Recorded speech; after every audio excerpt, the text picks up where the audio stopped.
অহাকালিৰে পৰা 3 দিনীয়া বৰ্ণাঢ্য কাৰ্যসূচীৰে ইতিহাস প্ৰসিদ্ধ যি জোনবিল মেলা এই জোনবিল মেলা আৰম্ভ হ'ব আৰু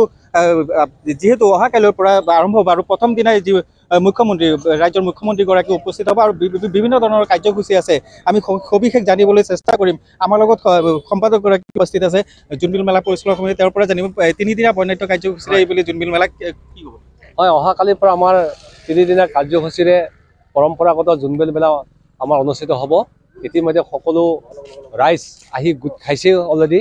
আৰু লগতে আমাৰ যিখিনি প্ৰস্তুতি প্ৰায় সম্পূৰ্ণ আৰু প্ৰথম দিনাখন আমাৰ পতাকা উত্তোলন থাকিব দেওশালা মাংগলিক পৰ্ব থাকিব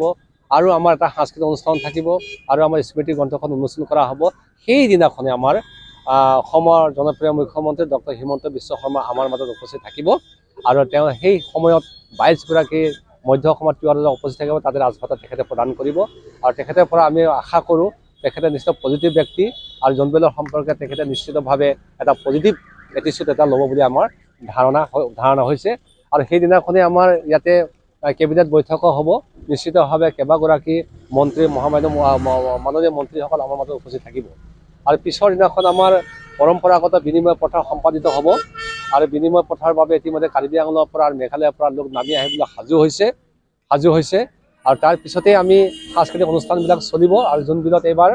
জোনবিল সাংস্কৃতিক উৎসৱ বুলি পেলাই এটা বাৰে বৰণীয়া বিভিন্ন জনগোষ্ঠীৰ অনুষ্ঠান এটা আমি পাতিছোঁ সেইটো অনুষ্ঠান হ'ব অসমৰ বিশিষ্ট ব্যক্তিসকলক আমি আমন্ত্ৰণ জনাইছোঁ আৰু সন্ধিয়া ভাগত সাংস্কৃতিক অনুষ্ঠানটো চলিব পিছৰ দিনাখন একেবাৰে শেষৰ দিনাখন আমাৰ প্ৰতিটো ওপৰত বিনিময় প্ৰথা সম্পাদিত হ'ব আৰু অৰমবিলত মাছ মাৰিব আৰু মাজৰ দিনাখন হৈছে ইয়াতো মাছ মাৰিব এনেধৰণৰ সমূহীয়া বিনিময় কি কয় মাছ মৰা পৰ্ব অনুষ্ঠিত হ'ব গতিকে এনেকুৱা পৰম্পৰা দিশবিলাক সুন্দৰভাৱে আমি অতিবাহিত কৰিবলৈ বা পালন কৰিবলৈ চেষ্টা কৰিছোঁ আৰু সকলো পক্ষই সহায় সহযোগিতা আগবঢ়াইছে জিলা প্ৰশাসনে উবুৰি খাই লাগিছে ৰাইজেও মানে কি কয় উবুৰি খাই আহিছে আমাক সহায় সহযোগ ইতিমধ্যে কৰিছে আৰু আমাৰ স্থানীয় বিধায়ক মন্ত্ৰী শ্ৰীযুত পি হাজৰিকা দেৱেও আমাক শাৰীৰিকভাৱেও আৰ্থিকভাৱেও আমাক সহায় কৰিছে ৰমাকান্ত দেউৰীয়ে তেখেতে যিকোনো মুহূৰ্তে সহায় কৰে তিৱা কাউন্সিলো ইতিমধ্যে আহি আমাৰ ভিজিট কৰিছে CM জীৱন চন্দ্ৰ কোঁৱৰ এনেধৰণে সুন্দৰভাৱে চলি যাব বুলি আমি আশা ৰাখিছোঁ পাহাৰৰ পৰা কিমানখন গাঁৱৰ পৰা পাহাৰৰ পৰা এইবাৰ কাৰ্বি আংলঙৰ পৰা 61খন গাঁৱৰ লোকসকল নামি আহিব আৰু মেঘালয়ৰ পৰা 20ৰ পৰা 30খন গাঁও নামি আহিব এইবাৰ গতিকে তেওঁলোকে ইতিমধ্যে সাজু ৰেডি তেখেতসকলে যোৱাকালি তেখেতসকলে আমাক ফোন কৰিছিলে আহিব আৰু তেওঁলোকে বৃহস্পতিবাৰ দিনাখন মানে কি কয় অহাকালি তেওঁলোকে আহি পাব আৰু ইয়াতে থিতাপি ল'ব পিছদিনাখন বিখ্যাত বিনিময় প্ৰথা সম্পাদিত হ'ব হয় নিশ্চয়কৈ যিহেতু 3 বৰ্ণাঢ্য কাৰ্যসূচীৰে এইবুলি জোনবিল মেলা আৰম্ভ হ'ব আৰু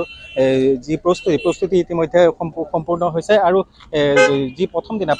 কাৰ্যসূচীতে মুখ্যমন্ত্ৰী উপস্থিত থাকিব আৰু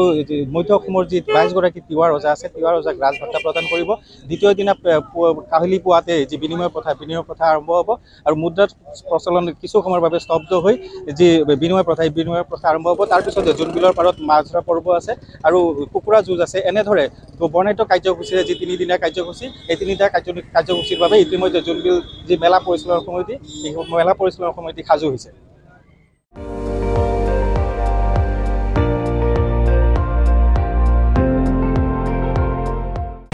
আপুনি চাই আছে ND24 সৰ্বশ্ৰেষ্ঠ নহয় সৰ্বোত্তমৰ দৌৰ